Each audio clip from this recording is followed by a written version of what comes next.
Bismillahirrahmanirrahim. Assalamualaikum warahmatullahi wabarakatuh. Waalaikumsalam warahmatullahi wabarakatuh. Udah kelihatan di kota. Alhamdulillahirrahmanirrahim. Amma ba'd. Alhamdulillah pada kesempatan kali ini kita dapat berkumpul bertemu kembali walaupun via Zoom meeting, tapi tidak apa-apa. Kemudian pada kesempatan kali ini kita kelompok 2 atas nama Barbarossa akan mengadakan diskusi santuy yang membahas seputar hukum jual beli emas secara online. Ya, kali ini kita mengambil referensi dari kata-kata Buya Yahya ya. Oke, sebelum kita mulai pembicaraan kita kali ini, kita akan memperkenalkan dulu siapa aja sih kelompok 2 Barbarossa itu. Seperti apa sih orang-orangnya? Kakak-kakak ya, abang-abang ya. Untuk yang pertama, saya sendiri perkenalkan, nama saya Rizky Triatmojo. Kemudian yang kedua yaitu Abang Nugi Andewa Pratama. Kemudian yang ketiga ada Mas Husnul Januar Parhani. Kemudian yang keempat ada AA Lutfi Hawari Setiawan. Dan yang terakhir ada Teteh Fadilah Ambar Safitri. Oke, langsung saja kita mulai. Untuk pembicara yang pertama yaitu Abang Nugi Andewa Pratama. Untuk waktu dan tempat dipersilahkan. Ya, seperti yang disebutkan oleh moderator kita, ada Mas Rizky Triatmojo. Jadi saya akan memaparkan sedikit pendapat tentang jual beli emas online ini yang hukumnya haram. Jadi sebelum kita ke online-nya, mari kita ke yang biasa dulu, yang tradisional dulu, yang dimana ada penjual dan pembeli, ada uang dan barang. Nah, jadi emas ini dikategorikan sebagai barang di pasar konvensional. Sekali lagi ya, di pasar konvensional. Jadi yang nggak tahu pasar konvensional ini, saya akan menjelaskannya bahwa pasar konvensional ini adalah pasar yang barang yang dijual ini bukan hanya sih, lebih barang yang dijual ini pokoknya tuh uangnya ini akan dijadikan modal sebagai perantara yang lain. Jadi dari perspektif ini tuh pasar konvensional ini tuh tidak mementingkan yang namanya riba, apa yang namanya haram yang untuk dijual dibeli. Jadi itu pokoknya itu sistem itu tidak adil dan hanya mementingkan suatu pihak, sehingga pihak yang lainnya itu dirugikan. Baik yang sadar maupun tidak sadar. Jadi dari bentuk pasar saja, kita ini sudah tahu bahwa emas ini merupakan barang yang jika diperjualbelikan tidak dianjurkan lah, atau hukumnya haram lah ya. Itu saja tuh yang tradisional, apalagi yang sudah berbasis online, yang sudah memakai jasa ini itu. Justru mungkin bahkan mungkin yang berdosa itu, kalau haram kan berdosa kan. Jadi bahkan yang berdosa itu bukan hanya penjual pembeli saja, melainkan tukang paketnya, tukang kirimnya mungkin yang berdosa. Nah, jadi menurut saya sih jual beli emas online ini sangat tidak dianjurkan sih. Jadi segitu saja pendapat saya. Saya kembalikan kepada Mas Rizky Triatmojo. Baik sekali Mas Abang Nugi Andewa Pratama ya. Terima kasih atas argumen yang telah disampaikan. Kemudian dari beberapa argumen yang disampaikan oleh Mas Abang Nugi ini, mungkin ada teman-teman kita yang menambahkan argumen ataupun memberikan suatu pengalaman pribadi dari saudara-saudara sekalian, dipersilahkan. Saya Mas Tri Atmojo. Oh, jadi itu ya ternyata tuh jual beli emas online tuh haram ya. Oh, iya iya iya. Terus saya juga pernah mendengar sih, cuman kurang tahu pasti benar apa kagaknya. Soal kata guru saya tuh dia mengatakan seperti ini.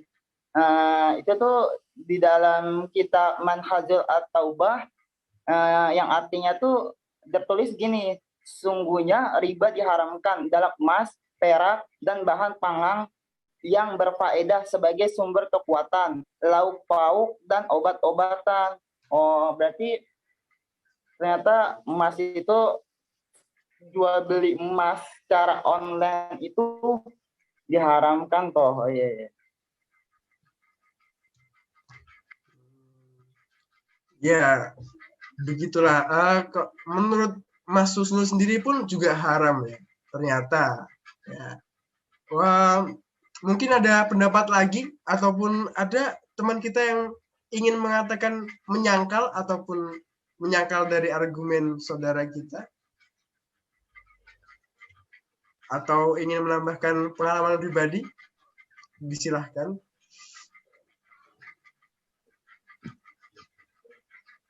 Pendapatku sama kayak Nugi dan Husnu, cuma mau nambahin hadis riwayat Al-Bukhari, Muslim 1587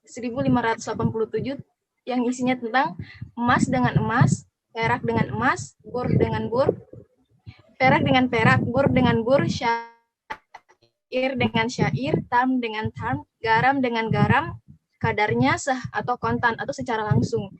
Jika jenisnya berbeda, maka juallah sesuka kalian selama dilakukan dari tangan ke tangan. Ya, tangan ke tangan Kak ya. Jadi itu pendapat saya. Jadi iya, minta maaf. Jadi kalau secara online itu nggak bisa karena harus face to face supaya tidak menghasilkan riba juga, dan harus lihat kondisinya juga secara langsung.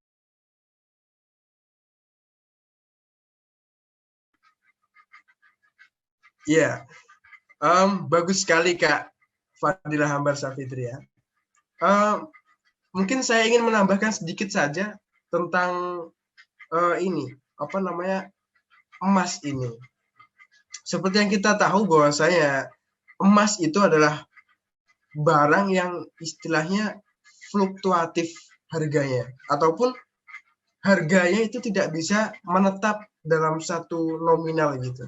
Jadi perpindahan ataupun pergeseran harga itu berubah secara signifikan ataupun cepat gitu. Nah, kemudian di zaman Rasulullah itu satu dirham atau satu dinar itu bisa mendapatkan ataupun bisa senilai dengan satu ekor kambing. Dan sekarang setelah berabad-abad kemudian di era sekarang ini, harga ataupun nominal satu dinar itu tetap mendapatkan ataupun seharga dengan satu ekor kambing. Hal tersebut itu membuktikan bahwasanya harga ataupun nominal ataupun value dari emas tersebut itu tidak berubah-ubah. Nah, hal tersebut mengapa kok mungkin bisa menjadi penyebab kenapa menjadi barang yang ribawi ataupun berubah-ubah tadi. Ada hal yang ingin saya tanyakan kepada teman-teman semuanya, atau kita sharing bersama ya.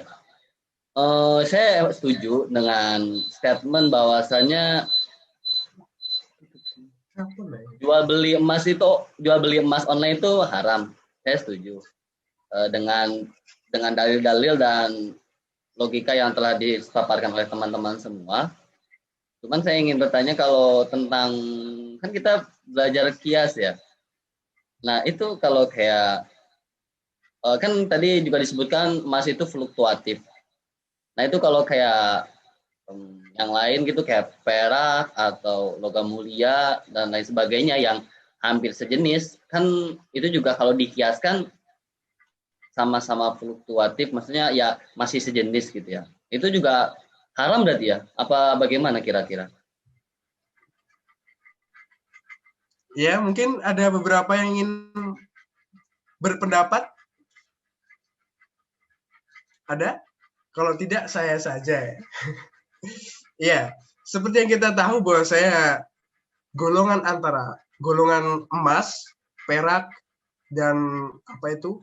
Seperti itu ya, dan kawan-kawannya itu adalah termasuk ke dalam satu unsur, yaitu logam mulia. Jadi logam mulia itu nama dari suatu golongan, seperti itulah. Terus, nah di dalamnya, di dalam logam mulia itu sendiri itu terdapat yaitu seperti emas, kemudian perak dan lain sebagainya itu. Nah, jadi yang dimaksud di sini itu adalah logam mulia tadi, gitu. Jadi kalau sebagai yang kita tahu, bahwasanya kita juga tahu harga perak itu pun juga tidak ada yang stabil gitu. Jadi secara signifikan itu berpindah-pindah gitu.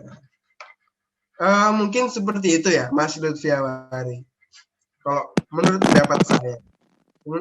Kalau dari teman-teman mungkin ada pendapat yang lain? Oh iya ya, jadi saya juga pernah mendengar ya.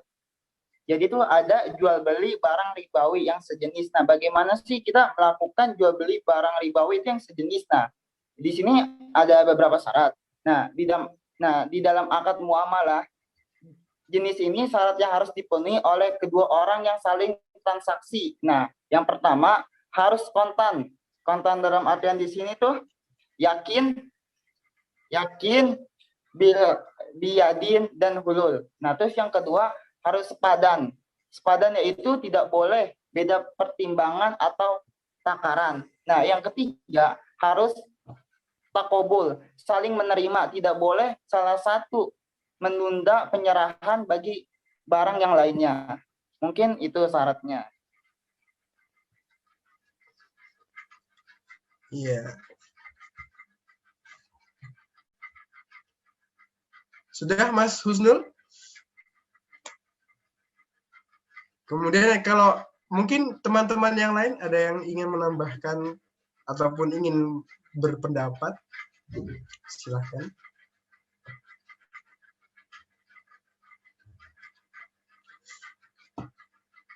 Oh ya, saya ingin menambahkan lagi ya di sini.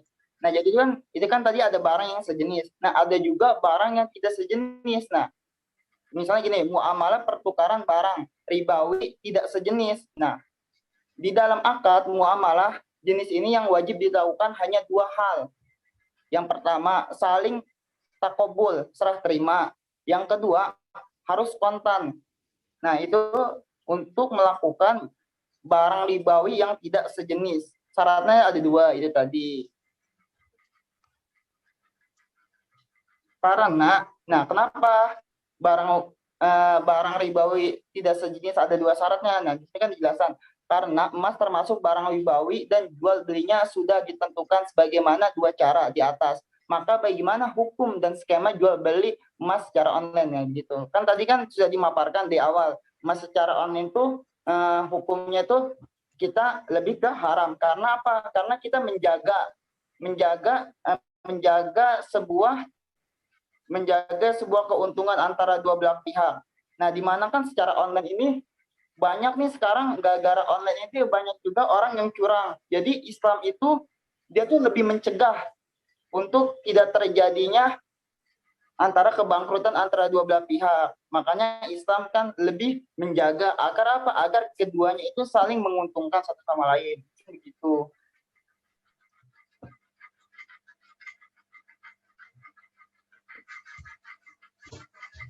Ya, bagus sekali Mas Husnul Januar.